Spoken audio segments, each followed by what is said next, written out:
Hello there and welcome. This is Mikhail or Michael speaking.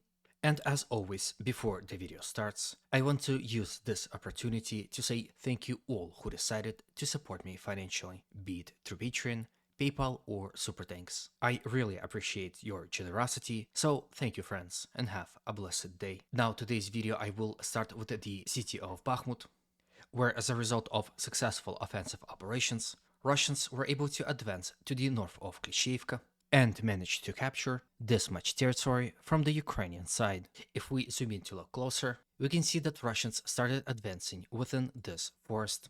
Now, if this is a precursor of further attacks in this area, and if Russians will continue to advance here, sooner Ukrainians will find themselves in a very serious situation. Basically, this forest is one of the few locations where Ukrainians have easier time to defend, as this general area is pretty heavily forested, which helps conceal Ukrainian formations in this sector. With this forest lost, Russians will surely gain abilities to more effectively storm these forest lines, thus greatly improving their offensive capabilities. Now, adding to the fact that Russians already control a very important network of trenches and other forms of fortification here in this area, we can see a certain dynamic developing. Slowly but surely, Russians are increasing pressure here on this front, which puts Ukrainian formation located in this sector under great stress. It is also important to note that perhaps this recent Russian territorial change could potentially increase Russian capabilities at attacking in the general direction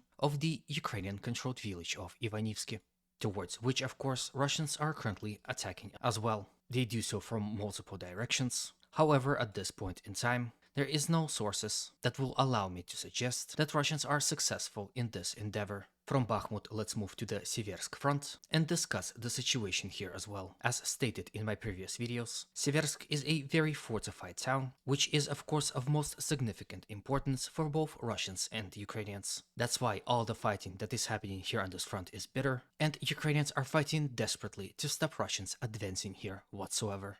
In fact, I believe it is necessary to compliment Ukrainian commander here in this area, as many observers and reporters have already, because it seems that this front is one of the only ones that Ukrainians are able to successfully stabilize. Despite all that, Russians continued their attacks in the general direction of villages of Fedorivka, Razdalivka, in between Razdalivka and Vesele, fighted in Spirne, and advanced along the rail line in the direction of Vyimka. Russian attacks in the direction of Fedorivka and Razdalivka were unsuccessful. Russians continued to fight for the control over Spirne and were unable to advance in the direction of Vyimka. However, the situation is different when it comes to the village of Vesele, as recent news that are coming from this front suggests that Russians were able to fully capture it. And here you can see how much exactly Russians were able to capture in those successful attacks. When it comes to pro-Ukrainian sources, this pro-Ukrainian map also acknowledged Russian advances in this area, however, as it seemed, did not give Russians control over the village entirely. However, they expanded the gray zone out of the village, which confirms that they have lost control over it. Here you can see this in this mode.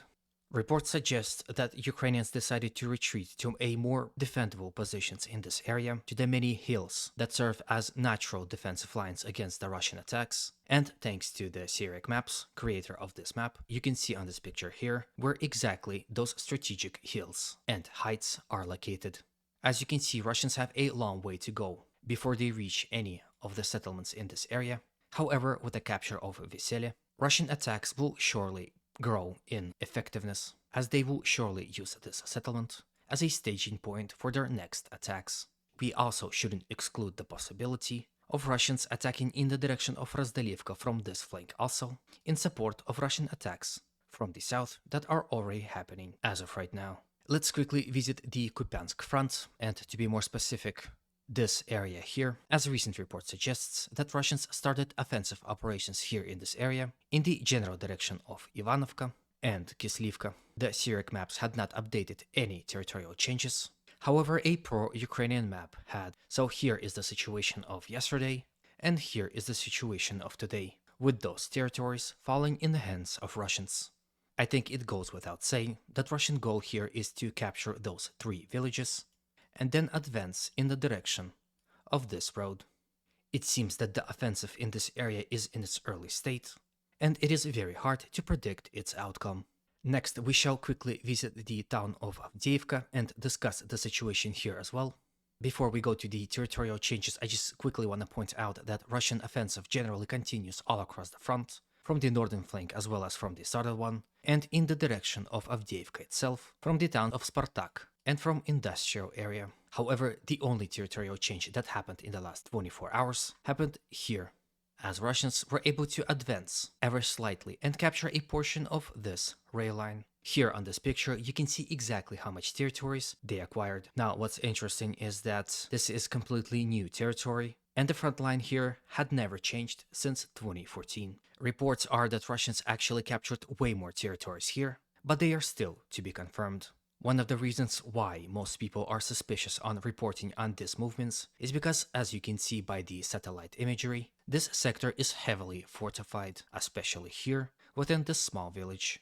So I would suggest waiting for more confirmations on this matter. As those offensive operations happening all around Avdiivka, Russian aviation continued to bombard the town of Avdiivka itself, as you can see here on this video. From what I know, bombardments here never stop and are happening day and night. Let's move slightly to the southwest and discuss the situation within the Pervomaiske village, where Russian forces continued their offensive operations within Pervomaiske itself, within Vadiane village, as well as in the direction of Ukrainian-controlled Nevelske.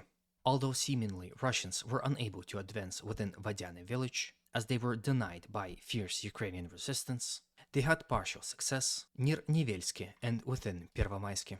As a result of successful storming actions, this is exactly how much territories Russians were able to capture from Ukrainians.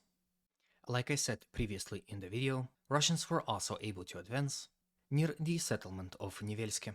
And this is the territorial gains that Russians made in the last 24 hours. It seems that Russians are in full control and have initiative on this portion of the front, as they continue to make gradual gains here almost every day. Now from here let's move all the way to the Zaporozhye and discuss the situation in Krynky village, as a lot of people had been asking me about what's happening there. As you can see, Siversk maps had the remaining of the village in the gray zone, as more and more reports coming in that recent Russian attacks were able to throw Ukrainians from the village back across the Konka river.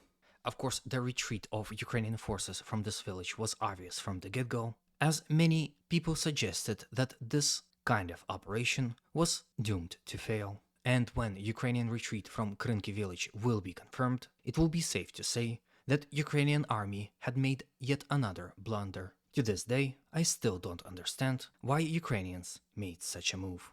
Before we leave, I want to show you a quick video of a Russian drone very accurately dropping grenade into a chimney of a house in which Ukrainian soldiers took refuge. Now, I'm not sure where exactly on the front it happened, but I decided to show it to you nevertheless.